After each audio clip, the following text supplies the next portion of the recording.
Hey, Nick, Peterson here. I'm going to share a very unfortunate truth with you. It's about you. I'm going to share it with you because this is what we do in times like this. We just figure out who's going to survive, who's going to thrive. So concerned about you for a reason. Ashley Jones, what's up? Here's the concern. I am tuned into a lot of the internet marketing stuff. Obviously, I know you're my audience. I see the way you move and behave and respond to stuff. And this is not a time where I'm going to hoorah on Facebook and try to get you to buy a bunch of stuff you don't need. Here's the concern um, and the worry. And I understand. I do. No judgment here, just sharing a concern. People are still buying stuff. Awesome. I want people to buy stuff. I really do. I want them to buy stuff. And if it is business, if it's marketing, if it's advertising, if it's sales, have some ROI accountability to it. If it's quality of life, have some sort of qualitative and quantitative metrics to determine the efficacy of whatever you're buying. We should buy stuff. We should buy good stuff. Here's my concern. People are sitting around watching. I see it on Facebook. 400 people watching this live video about, whatever hypey thing is going on. There's all this hypey stuff. People are still buying how to get clients in a recession, how to get clients, yada, yada, yada, which is all fragile stuff. We know that, right? Like, look what's happening. We know that the marketing frame, as Dan Nicholson calls the marketing advertising frame, is not robust, meaning we can market and advertise, take on expenses, right? And we're not in a better place. We're actually risk adjusted in a worse place. Happens all the time. And so the concern is that I'm watching people, and that's you, my audience. I only pay attention to you guys. The concern is the behavior is still that of a revenue risk mindset, meaning, or a revenue benefit mindset, meaning we're still taking on, in times like this, we're taking on more risk when we should be taking on less risk. We should be maintaining profit or improving profit and lowering risk. And we're doing things that are taking on more risk. Mostly because we're buying from people that have no idea what they're doing, which is, it happens. It's fine.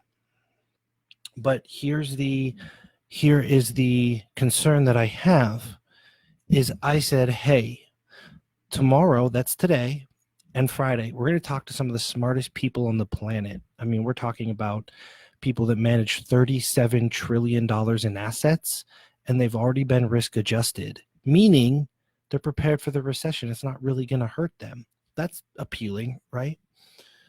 But the audience, my audience, who I think you're brilliant. I think all of you are sophisticated and work really hard and great service providers, are still more active. Very few people took up the fact that, hey, I get to listen to the source, right? Not this coronavirus stuff, yada, yada, yada on Facebook, the source, like people that know data, people that manage trillions of dollars with a T, trillions of dollars.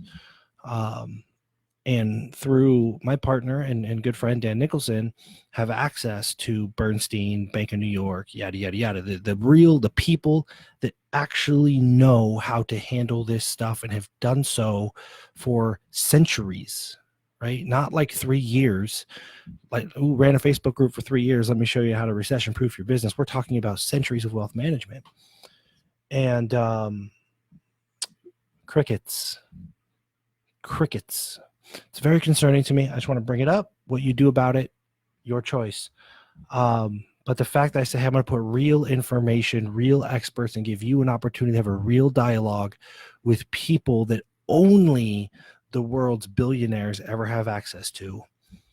And it would appear, based on the behavior and the credit card, the bank account, it would appear that a majority of the people watching, maybe not live right now, but they're going to see this video, still want to play the short game. You still want to figure out how to pull as much money out of your Facebook group as possible. And that's concerning to me. It's not to be negative Nancy here, but these things need to be prepared for. And it's not always sexy until it is. 3 months from now, when I'm not stressing about stuff and everybody else out of business, it's pretty sexy to not be stressing about stuff, right? So I'm sharing that with you because I love you guys. I'm just bringing it to light so you could sit and reflect on, I'm still buying this hypey stuff on the internet. I'm not buying anything about sustainability. I have access. Nick and Dan offered access to the smartest people on the planet, billions and billions, trillions of dollars under management. What do they actually do to hedge against downside? How do they actually risk adjust? What are they going to do? What are they going to advise their millionaires and their billionaire clients to do? And you guys weren't really that interested, which is fine. But it concerns me for you, and also concerns, I have to question, to be transparent with you guys, I have to question the caliber of person that is joining, and who I resonate with.